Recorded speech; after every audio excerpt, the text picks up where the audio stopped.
Welcome back. And this sad story is what we'll be looking at today, the implications of all of this. I mean, if it has to get so, this is very close to home. Some will say, we have one in the studio here who is quite close to him. We have joining us to discuss this matter, Mr. Sani Shinkafi, who's a former chairman committee on prosecution of bandits and other related offenses.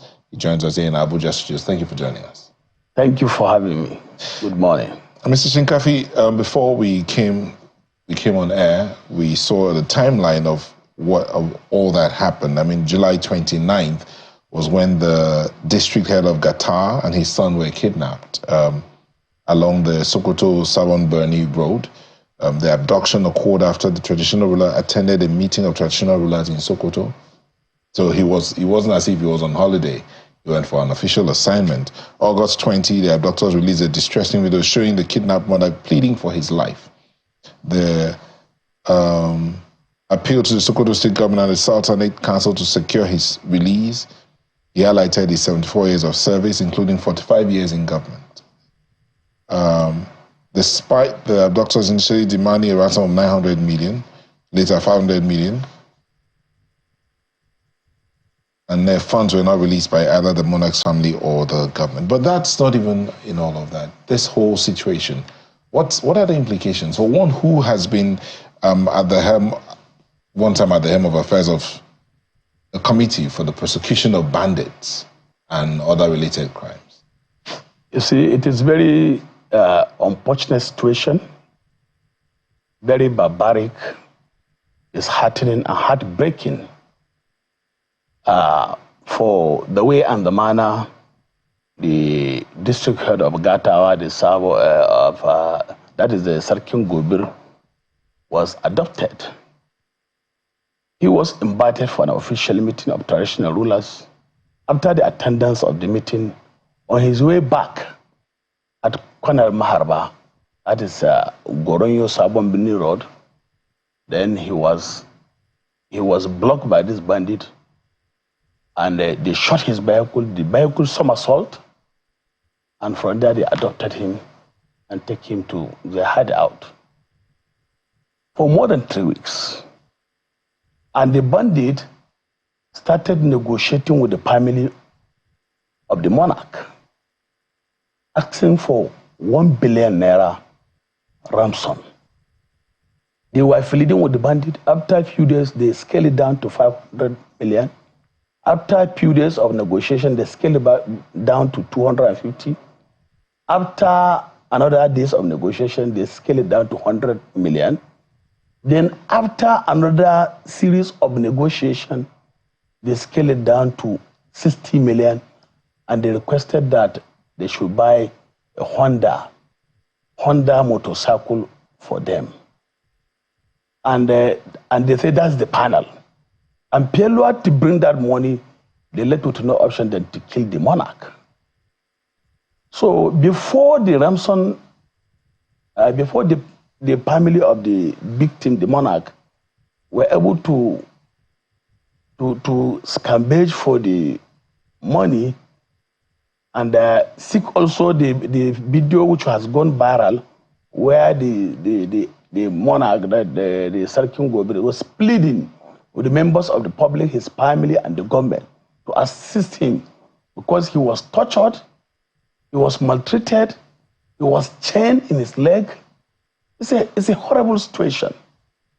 And based on that thing, it was a terrible situation where person in this country, despite our killings, armed banditry, cattle rustling, rape, robbery, displacement of people from their ancestral homes, imposition of levies and taxes, is highly alarming in this country. The government at all levels, both the federal government and the state government and the local government, she has to sit up and meet up their constitutional role in line with the section 14 subsection 2 of Nigerian Constitution, 1999 Constitution as amended. Because the responsibility of every responsible government is to provide security and welfare of these people. Look at it. Now the banditry has become a lucrative economic enterprise, criminal economic enterprise. It has value chain. People who are selling motorcycle are aiding and abetting the banditry. Quack doctors, quack lawyers, unpatriotic securities, corrupt judges. There is a lot of combined causes, root cause of this banditry. Would the government need to sit up and address it squarely? Hold on, Mr. Shinkafi. The advent of this banditry, let's just say about 13 years now, it's been. Yeah. But one would have thought that about that time we're also dealing with the Boko Haram insurgency, which seems to be abating. But it looks like Boko Haram insurgency is abating and banditry is rising. And you say you're implying that there's a conspiracy somewhere. You see, there's conspiracy of silence on the part of government. And also there's conspiracy on the part of indigenous people. There are some informants who give vital information to this bandit. You understand? So it's a terrible situation. People have turned it to a lucrative business where they will be collecting money. Which business are you going to do to get a profit of 60 million naira in Nigeria instantly? So now looking at the security situation in Nigeria, the issue of Boko Haram has downgraded and now banditry is rising. In Nigeria, we have a lot of security challenges, but each and every region has a peculiar security problem. In the Yoruba nation, they are looking for to have a Yoruba nation. In the east, they are talking of Biafra. Well, in the northeast, they are talking of Boko Haram, ISWAP, ISIS. Well, in the northwest, north central, this is the cancer cells escalated across the whole region. Because for the past 13 years, banditry originated in Zamfara State. Zamfara State is the epic center of banditry and safe haven for bandit. And the Zamfara State share boundary with Katsina State, Sokoto State, Kebbi State, and Niger State, and even partly part of Kaduna State in Birnin Gwari area. So these are the problems, and it has gone viral. So the government has to sit off, and most of the rising or factor mitigating this banditry, the major issue is bad governance.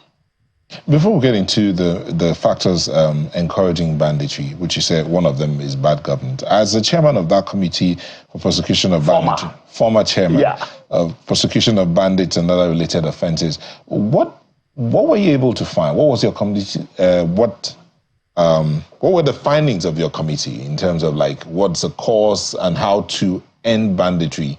Is it because it looks as if the numbers, are they Nigerians? Is that part of what you found out? Are they Nigerians or are they coming from across the borders?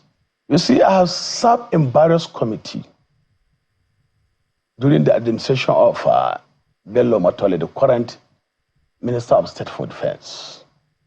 I served as a chairman committee for prosecution of armed bandit and banditry-related offenses. And I served in a committee which was chaired by the former Inspector General of Police, MD Abubakar. I was a member of that committee for finding lasting solution to armed banditry in Zamfara State.